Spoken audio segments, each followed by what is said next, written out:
What's up, Zulu Kiwi here, back after a long hiatus of not posting any videos because I have to talk about Marvel Snap, the new card acquisition system, what I think about it. Spoiler alert, should be obvious from the title. I think it sucks. Let's dive right in. First off, I quickly want to touch on an annoying community sentiment from a lot of content creators discouraging anyone from voicing critical feedback, calling it fear-mongering, telling people you owe the devs an apology for criticizing something. To all of you, criticize or defend the system, not the people. If you think the system is great, talk about why you think the system is great, rather than trying to shame people for being negative. I know you people love to say that Second Dinner does not owe players anything. It's also true that players do not owe Second Dinner anything. Trust is earned, not automatic. If you say you will do something and do it, and do that a bunch of times, you build trust. If you say you'll do something and then do the opposite down the road, you erode trust. And that's what Second Dinner has done for me and a lot of the community. An example, Second Dinner said, we are planning on doubling down on cosmetics and the season pass after the Nexus events debacle. Not monetizing cards. Here we are way later and they are certainly monetizing cards. When they introduced the token shop, they said, we are helping you target cards to complete an archetype. Months later, they've completely abandoned that. You cannot target Series 3 cards at all. So they have gone back on what they've said. They have eroded trust. And quickly, people who voice criticism of a system, not the people, are doing a service. Because if those people do not voice why the game has made them feel negative, they'll just be lost. They'll leave the game. Actually voicing that the game made you feel bad, what the problem is, gives the developers a chance to address that feedback and save that part of the player base. So it is a service to actually voice critical feedback of the system and not something to be discouraged and shamed by creators.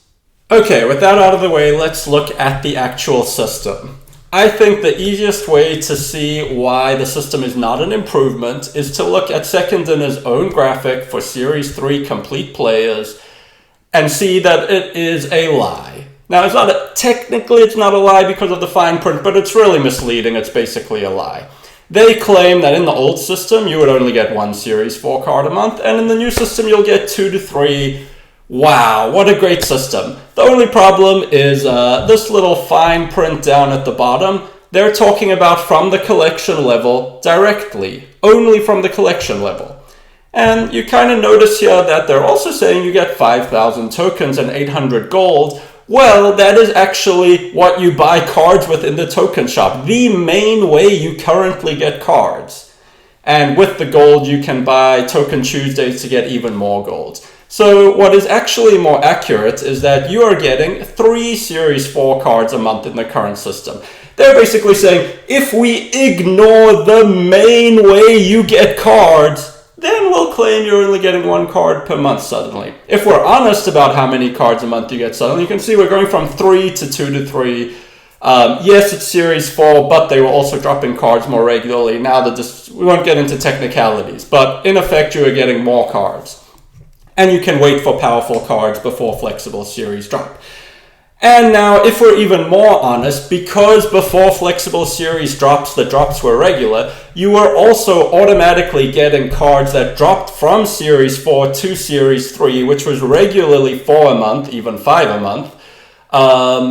And you did not have to pay for those. It was just free. Now, assuming, as they do in the top right, you have 50% of this, we can assume that you are actually getting 2 of those 4 cards for free.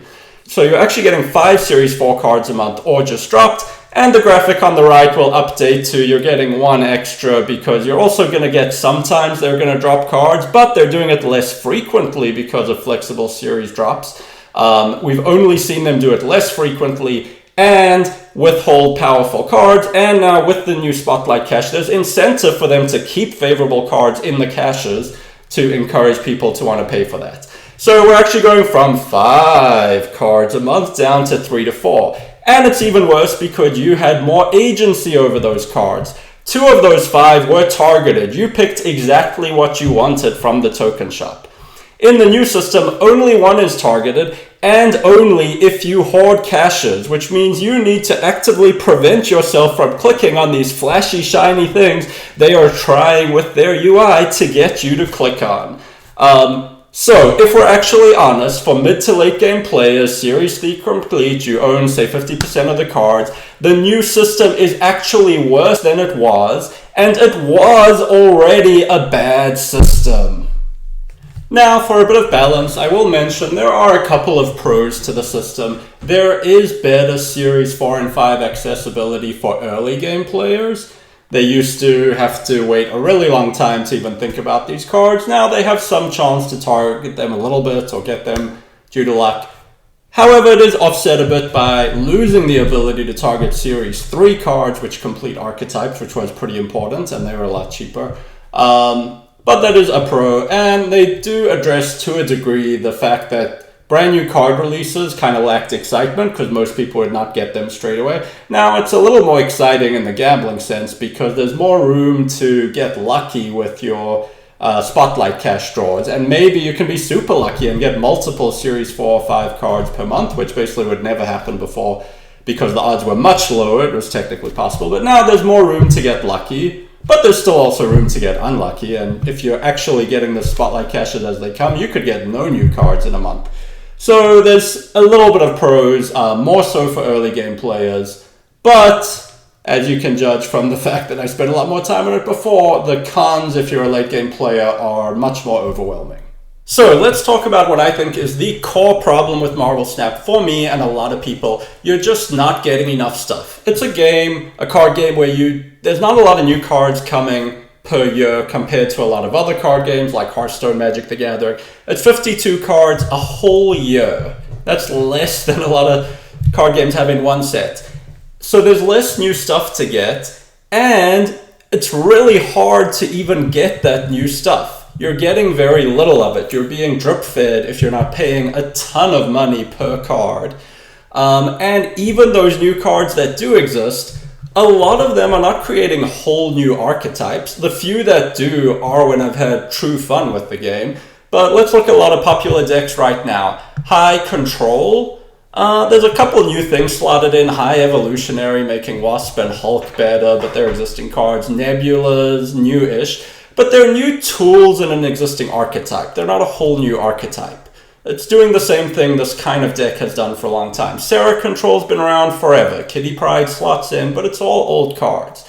Null Death, Null slots in, and it's a tool that makes the deck stronger, but otherwise it's all old cards. Wong Reveal, Black Panther was new in beta. It's actually not that new anymore. But again, a lot of these are old cards. High Evolutionary Lockjaw, one of the strongest decks at the moment. It's the same kind of Lockjaw idea. You're just making your Hulk be way stronger in it. And Wasp does a little bit of softening the other board. They're new tools, but it's not a whole new archetype. And so on and so on. Bounce is way stronger with Kitty Pryde. Kitty Pryde plays a bit differently. It's a fresh feel, but Bounce has existed forever. It is rare that there are whole new archetypes. You are starved for brand new experiences in Marvel Snap.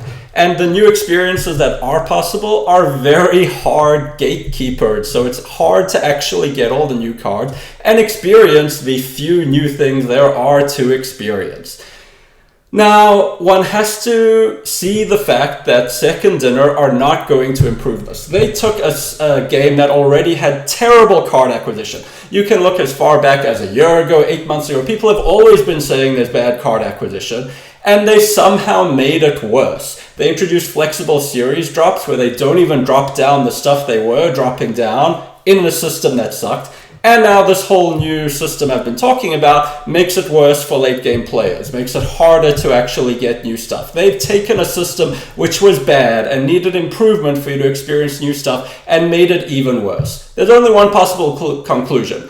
They either are unwilling, or if they're willing and actually trying, they're incompetent. More likely they're unwilling to make it a game where if you're free to play or just getting the season pass, you can acquire all the new cards, or most of them.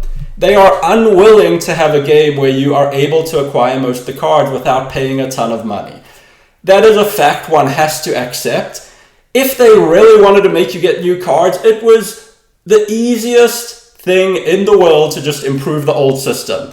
Let you get more tokens, add more Series 4 or 5 cards to the regular caches, increase the likelihood that you actually hit a Series 4 or 5 card by luck in the existing system, make the token prices cheaper. Any of these would take the system and just give you a bit more stuff. Solve the problem that people feel like they cannot get enough stuff. Instead, they introduced a hugely complicated system with multiple layers of obfuscation, made it more random, less targeting. They try to package it with PR that you're getting more stuff, but you're not if you're a late game player. They introduced all this complexity rather than just doing the obvious things to improve the problem. So when you're thinking about whether you want to keep playing this game, take the emotionless out of it. No people blaming. They have their reasons for doing what they're doing. They need to make money. They have forces at work. Who cares about the motivation? The conclusion you have to reach, is that they are unwilling or incompetent at it to actually make a system where you are getting where you can get the majority of the cards for free or close to free. That's just not the system they want to build or are able to build. Now, let's ask the ultimate question. Does this mean you should keep playing the game or quit? You might think that I would say, well, you should quit. I've focused on all these negatives, but I think the answer is actually more nuanced. I will boil it down to one question. At the end of the day, it's a simple thing. Are you having fun? Now, to expand on this a bit, I did a lot of introspection once I felt a lot of this frustration around card acquisition and the new system didn't solve it.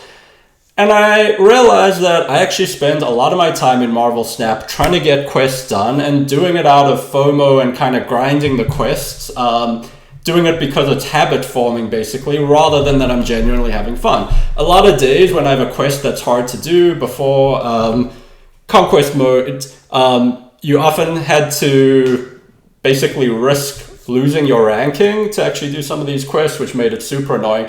I would have sessions where I'm just sitting there playing for an extra hour, being like, why the hell is it taking me an hour to get this quest done when I need to win a location with 4 minions, etc. I realized that a lot of my history in the last year of Marvel Snap, I was doing it because it's habit forming and not because I'm genuinely having fun. I'd say there's 3 big exceptions. Near the beginning, I had tons of fun. One of the main reasons, you're getting drip-fed new cards on a constant basis at the beginning. They realize one of the most fun things is to actually get new cards and new experiences. So they make sure that at the beginning you get the sense, oh, I'm going to be having this new stuff all the time. Getting Shuri, I invested in that, made a good call, got it from the token shop early on, and that was a new archetype, creating this huge big thing you can copy with Taskmaster that was very consistent and reliable. I enjoyed that a lot, so it was a new archetype for me to play. And even though there's a lot of haters, when I got Galactus, that was a very different archetype to everything else. It really opened up a brand new play experience. That was a time I genuinely had fun as well. So this ties to what I was talking about earlier. The times I've really enjoyed the game were where I was able to have brand new experiences. The rest of the time I've basically been starved for new experiences. What I would say for Marvel Snap, I think it is an incredibly good game surrounded by incredibly bad systems. Now what that means is it depends on the person. You might find that core game fun enough that even without getting new cards on a regular basis, you still just really find it fun, and that's good enough. There is nothing wrong with it if you find that core fun. Or you could be someone like me where not getting new experiences frequently enough drags it down and you enjoy the core game but it gets repetitive and you stop having fun and kind of just keep doing it because you're looking for that adrenaline rush you occasionally got from a new experience. So you should really ask yourself this question. Do some self-analysis, some self-reflection and say, am I doing this predominantly because I've basically formed a habit and I'm scared of missing out on credits and stuff? But how often am I really genuinely enjoying my play session? Do I genuinely enjoy my play session the majority of the time? For some people, the answer would be no. And if you're not enjoying it the majority of the time, you should quit. There's plenty of games out there. I've decided to quit. I'm very excited to try DC Dual Force. Maybe I'll like it, maybe I won't. If not, there are other games I'll try. And I do still get a lot of enjoyment from Hearthstone. And there'll be people where the answer is yes, I do genuinely, even if I'm not getting a lot of new cards regularly, and that's a fact I think you should accept if you're free to play or just a season pass buyer. But I am having fun most of the sessions, then you absolutely should keep playing. It's very simple. It boils down to one question. Are you truly having fun without lots of new experiences? That's what I think it boils down to, whether you should play or not. For me, the answer when I really reflected was no, but answer it for yourself and decide whether you want to keep playing Marvel Snap or quit. Anyways, after all that, I hope that the insights I've had for myself are either interesting or helpful to some other people. With that, see you next time. Next on my channel, I will probably be featuring DC Dual Force gameplay.